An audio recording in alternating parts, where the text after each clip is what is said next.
ಭಗವದ್ಗೀತೆ ಅಧ್ಯಾಯ 1 ಶ್ಲೋಕ 5. ದೃಷ್ಟಕೇತುಶ್ಚೇಕಿತಾನ ಕಾಶೀರಾಜಶ್ಚ ವೀರ್ಯವಾನ್ ಪುರುಜಿತ್ ಕುಂತಿಭೋಜಶ್ಚ ಶೈಬ್ಯಶ್ಚ ನರಪುಂಗವಃ.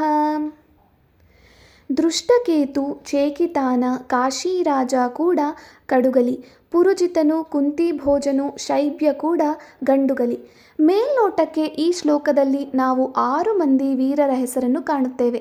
ಆದರೆ ಇಲ್ಲಿ ನಾವು ನೋಡಬೇಕಾದದ್ದು ಕೇವಲ ಈ 6 ವ್ಯಕ್ತಿಗಳನ್ನಲ್ಲ, ಈ ವ್ಯಕ್ತಿಗಳ ಹೆಸರನ್ನು ಹೆಕ್ಕಿ ಹೇಳುತ್ತಿರುವ ದುರ್ಯೋಧನನ ಮನಸ್ಥಿತಿಯನ್ನು, ಆತನ ವೇದನೆಯನ್ನು, ಇಲ್ಲಿ ಬರುವ ಒಂದೊಂದು ವ್ಯಕ್ತಿಗಳ ಹಿಂದಿರುವ ಇತಿಹಾಸವನ್ನು ನೋಡಿದಾಗ ಮಾತ್ರ ಇದು ನಮಗೆ ಸ್ಪಷ್ಟವಾಗಿ ಅರ್ಥವಾಗುತ್ತದೆ. ಮೊದಲನೆಯದಾಗಿ ದೃಷ್ಟಕೇತು. ಈತ ಶಿಶುಪಾಲನ ಮಗ. ಶಿಶುಪಾಲನನ್ನು ಕೃಷ್ಣ ರಾಜಸೂಯ ಯಜ್ಞದ ಕಾಲದಲ್ಲಿ ಕೊಂದಿದ್ದ. ಇಂತಹ ಶಿಶುಪಾಲನ ಮಗ ಇಂದು ಪಾಂಡವರ ಪಕ್ಷದಲ್ಲಿ. ಇದು ದುರ್ಯೋಧನನ ಸಂಕಟ. ಚೇಕಿತಾನ. ಈತ ಕೂಡ ಸಾತ್ಯಕಿಯಂತೆ ಒಬ್ಬ ಯಾದವ ವೀರ. ಬಲರಾಮನ ಅನುಪಸ್ಥಿತಿಯಿಂದಾಗಿ ಈತ ಪಾಂಡವರ ಪಾಳಿಯ ಸೇರಿದ್ದ. ಮುಂದೆ ದುರ್ಯೋಧನ ಕಾಶಿರಾಜನ ಹೆಸರು ಹೇಳುತ್ತಾನೆ. ಇಲ್ಲಿ ಕಾಶಿರಾಜ ಎಂದಾಗ ನಮಗೆ 2 ಕಾಶಿರಾಜರು ನೆನಪಿಗೆ ಬರುತ್ತಾರೆ.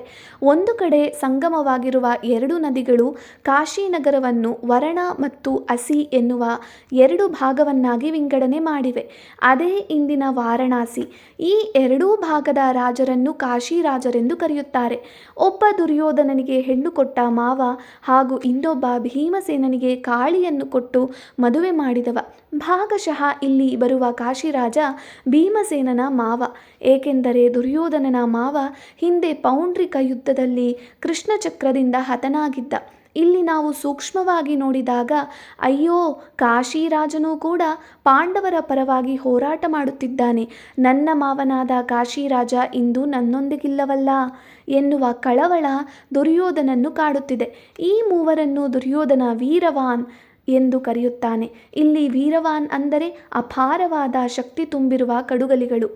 ಮುಂದೆ ದುರ್ಯೋಧನ ಪುರುಜಿತ್, ಕುಂತಿಭೋಜ ಹಾಗೂ ಶೈಬ್ಯನ ಹೆಸರನ್ನು ಹೇಳುತ್ತಾನೆ.